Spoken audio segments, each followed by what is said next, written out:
Salamat Vatan TV kanalının mehriban müştaqlary, hormatly tamaşaçylarymyz, Ata Vatan TV'de saýlanan habarlar. Habarymyzyň şuňky sanyna. Türkmen halkynyň milli lideri Özbegistanyň eň ýokary döwlet saýlagy bilen saýlandy. Türkmenistanyň prezidentiniň Özbegistan Respublikasyna sapary bolar. Türkiýanyň bilim ministri Aşgabatda geldi. Türkmen türgünleri Aşgabatda halkara ýarışda 28 medal gazandy.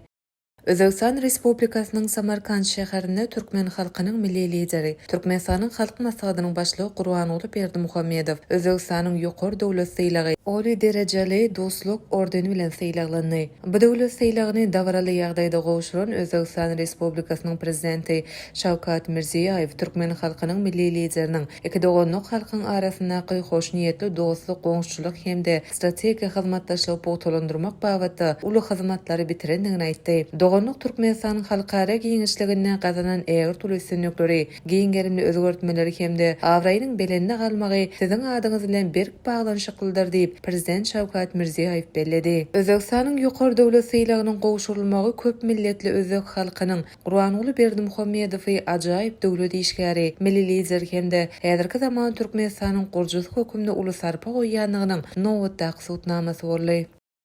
Türkmen halkynyň milli lideri Türkmenistanyň halk maslahatynyň başlygy Gurbanuly Berdimuhammedow Özbegistan Respublikasyna 2 günlük dostlukly sapary amala aşyrdy. Samarkand şäherinde Kongress merkezinde ýokary derejedäki türkmen özek gepleşikler geçirildi. Doşuň dowamly söhbetdeşler syýasy, ykdysady we sowda ulgamlaryna ýoly goýulan döwletlere gatnaşyklary pogtalandyrmak üçin ýurtlarymyzyň bilelikde tagalla edýänliklerini kanagatlanma bilen bellediler. İki taraplaryň gepleşikler tamamlanandan soňra Türkmen halkynyň milli lideri Türkmenistanyň halk maslahatynyň başlygy Gurbanuly Berdimuhammedow Özbegistan Respublikasynyň ýokary döwlet saýlagyny ýokary derejeli dostluk ordenini gowşurmak dawarasy boldy. Dawarada çykyş eden prezident Şawkat Mirziýew Türkmenistanyň prezidentiniň Özbegistan Respublikasyna sapary bolar. Onuň maksatnamasy möhüm ähmiýetli wakalara baýda bilen tapawutlanýar diýip belledi. Şeýle hem özbek lideri soňky ýyllarda özara sowdanyň möçberi bir näçesi artdy we 1 milliard Amerikan dollarynyň gowrak boldy. Bugun onu 2 milliarda ýetirmek barada ýalaşyldy. Şunuň bilen birlikde Türkmen halkynyň milli lideri geljekde bu görkezjüni 5 milliarda çen ýetirmegi teklip edendigini belledi.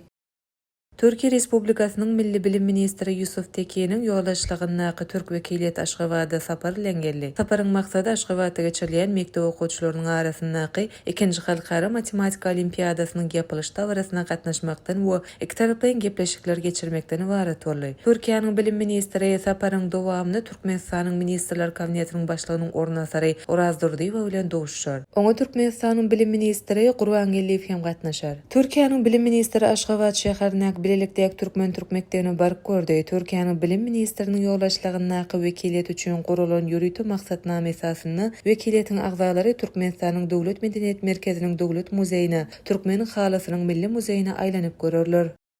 Olimpiya şäherçesiniň başabaş söwüş sungaty sport toplumuna Ýewropa we Aziýa ýurtlarynyň 10-çysynyň türgünleriň gatnaşmagyna geçirilen sportyň milli we guşakly alyş göreşi boýunça halkara ýarış milli sportumyzyň nowatdaky üstünligi bilen tamamlandy. Bu ýarış 2024-nji ýylyň maýyna garaşly döwletleriň arkalaşygynyň hökümet başlyklarynyň geňeşiniň mejlisinde Aşgabatyň arkalaşygynyň täze sport mümkinçilikleriniň şäher diýilip eglan edilmegine bagyşlanan çäreleriň maksatnamasynyň çäklerini geçirildi. Halkara ýarışyň 1-nji gününde ýurdumyzyň ýygyny topary türkmen milli göreş boýunça jem 14 medal gazandy. 2-nji günde guşakly alyş göreşi boýunça geçirilen ýarışda galan 10 medal toplumy ugruna beýleşildi. Paýtagtymyzda geçirilen halkara ýarışda erkekleriň arasynda 6, zenadyryň arasynda 4 agram derejesinde guşakly alyş göreşi boýunça ýeňjiler kesgitlenildi. Bu ýarışda hem türkmen türgünleri 4 altyn, 5 kümüş we 5 bürünç jem 14 medal gazanyp toparlaýyn hasapda ýeňji bolurlar.